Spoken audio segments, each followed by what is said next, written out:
ತಮಟೆ ಹೊಡಿತಾ ಇರೋರು ಅವ್ರಿ ದಿನ ಬೆಳಗ್ಗೆ ಹೋಯ್ತಾರೆ ಬಂದ್ರೆ ತಮಟೆ ಹೊಡ್ಕೊಂಡು ನಿಂತಿರೋರು ಅವರು ಆರೋಪಗಳನ್ನ ಮಾಡ್ತಾ ಒತ್ತಡದಿಂದ ಪಾಪ ಆರೋಗ್ಯ ಸರಿಯಾಗಿ ನೋಡ್ಕೊಳ್ಳಿ, ಒತ್ತಡ ಜಾಸ್ತಿ ಇಟ್ಕೊಳ್ಳೋದು ಬೇಡ, ಅವ್ರ ಆರೋಗ್ಯ ಚೆನ್ನಾಗಿ ನೋಡ್ಕೊಳ್ಳಿ, ಅವ್ರ ಸೇವೆ ರಾಜ್ಯಕ್ಕೆ ದೇಶಕ್ಕೆ ಬೇಕಾಗಿದೆ.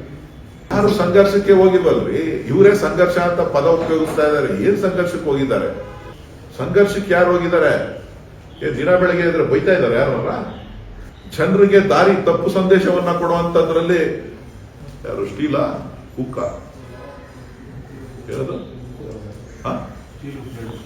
ಎರಡು ಅವ್ರು ಬ್ಯುಸಿ ಆಗಿದ್ದಾರೆ.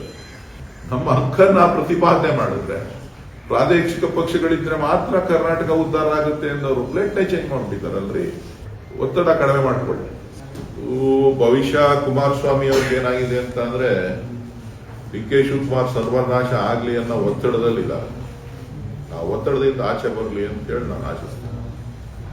ಸರ್ವನಾಶ ಆಗ್ಬೇಕು ಅನ್ನೋದು ಅವರ ಬೆಳಗ್ಗೆ ರಾತ್ರಿ ಕನಸಲೆಲ್ಲ ಶಿವಕುಮಾರ್ ಬರ್ತಾರೆ ಅಂತ ಕಾಣಿಸ್ತದೆ.